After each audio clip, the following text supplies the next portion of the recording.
Konstitusi menolak seluruh gugatan pemohon dari 01 maupun dari 03, sehingga Prabowo Subianto resmi menjadi Presiden Indonesia. Demikian juga Gibran Raka Buming Raka resmi menjadi Wakil Presiden Indonesia.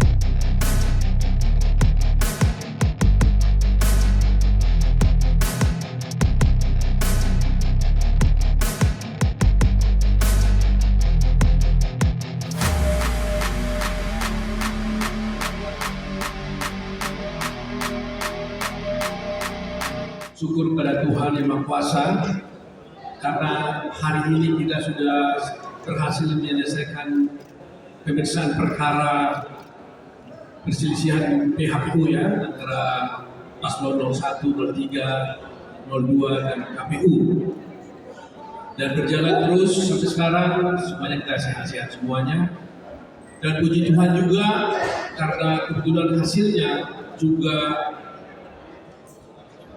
menang kepada paslon nomor 2, yaitu ditetapkannya Prabowo Gibran sebagai Prabowo Subianto sebagai Presiden Indonesia, dan kemudian Bapak Gibran menjadi Wakil Presiden Republik Indonesia. Dan terhitung sejak putusan tersebut, resmilah dan sahlah bahwa Prabowo Subianto sebagai Presiden dan Gibran sebagai Wakil Presiden Republik Indonesia untuk 5 tahun ke depan. Itu dulu pertama pertama. Kemudian kemenangan ini bukan hanya kemenangan Prabowo Gibran, bukan hanya kemenangan kami, tentunya ini adalah kemenangan bersama seluruh rakyat Indonesia. Dan kita jadikan itu menjadi kemenangan bersama.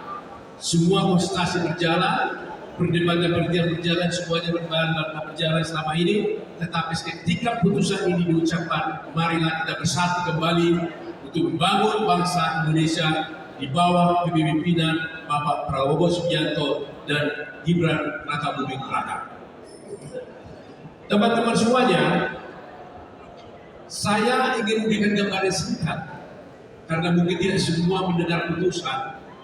Apa gambaran singkat? Karena selama ini kita kasih wawancara. Apa gambaran singkat sebenarnya putusan daripada Mahkamah Konstitusi ini?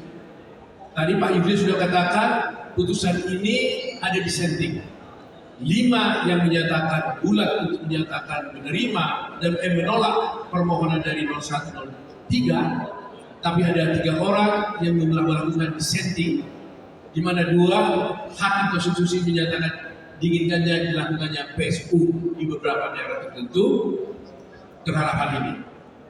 Nah, selama ini kita jelaskan kepada masyarakat bahwa sebenarnya ini kita mengatakan Mahkamah Konstitusi tidak berwenang, dengan alasan ada undang-undang pemilu yang mengatur bahwa sebenarnya pelanggaran administratif itu hanya menjadi kewenangan daripada Bawaslu. Hari ini kita lihat ada putusan yang menjadi perhatian kita. Ternyata Mahkamah Konstitusi menyatakan dirinya berwenang. Alasannya dia berwenang adalah dia mengatakan bahwa mereka ingin menjaga, mengawasi. Siapa tahu kalau Bawaslu tidak melaksanakan tugasnya secara optimal, maka mereka akan diperiksa. Itu alasan utamanya dari Mahkamah Konstitusi. Jadi dengan demikian dia mengatakan kami berwenang untuk menangani perkara ini. Tetapi satu hal yang harus kita perhatikan adalah ketika Mahkamah Konstitusi mengatakan dia, meskipun dia mengatakan dia berwenang, tetapi dia tetap tunduk dan menghormati semua apa yang dilakukan oleh Bawaslu.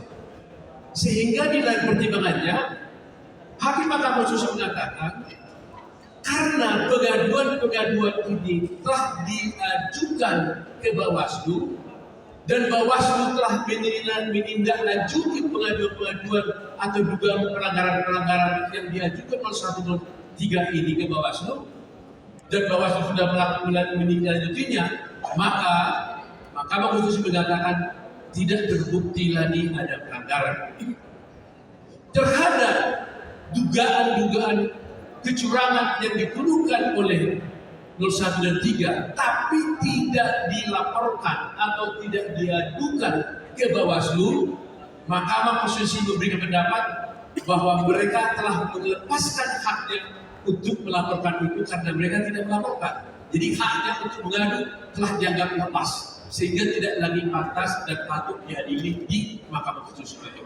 Itulah sebabnya Mahkamah Konstitusi konsisten ya. Jadi kita dapat satu putusan yang baru sekarang sama dengan putusan tahun 2019 sebenarnya, bahwa mereka berwenang tapi Mahkamah Konstitusi tetap taat dan tunduk dan menghormati semua hak-hak dan lembaga daripada Bawaslu.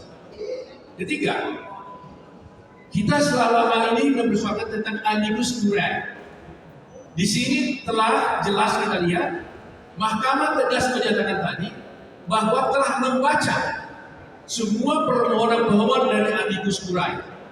Tetapi kami tidak melihat Mahkamah mempertimbangkan semua pendapat-pendapat daripada Amicus Curiae. Jadi seperti yang kita sampaikan sebelumnya itu sebenarnya kebenaran Mahkamah Konstitusi. Tapi tegas dari mengatakan Mahkamah telah membaca, tapi sama sekali tidak dipertimbangkan satu pun permohonan dari Amicus Curiae itu tidak dipertimbangkan oleh Amicus Curiae.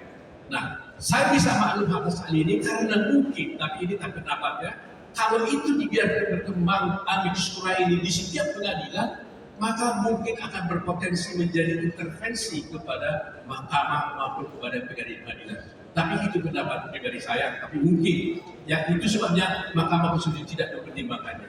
Jadi hari ini teman-teman semuanya, dasar daripada Mahkamah Konstitusi mengatakan dari semua, jadi kita perhatikan tadi itu, satu persatu mahkamah telah menguraikan seluruh pengaduan dugaan kecurangan oleh 01 maupun 03. Satu persatu, makanya panjang. Dan semua satu persatu oleh Mahkamah Konstitusi dipertimbangkan satu persatu, tetapi satu pun tidak ada yang terbukti. Ini ya. Jadi kalau kita selama ini mohon dan mohon maaf ya, kalau kita katakan selama ini hanyalah semacam narasi saja, asumsi, ya sekarang terbukti karena Mahkamah Konstitusi semua satu persatu pertimbangan, ternyata satu pun tidak terbukti. Atas dasar itulah meskipun Mahkamah Konstitusi berwenang, tetapi mereka memeriksa tidak terbukti satu pun dalil yang juga nomor 1 dan nomor 3, akhirnya Mahkamah Konstitusi menolak seluruh gugatan pemohon dari 01 maupun dari 03.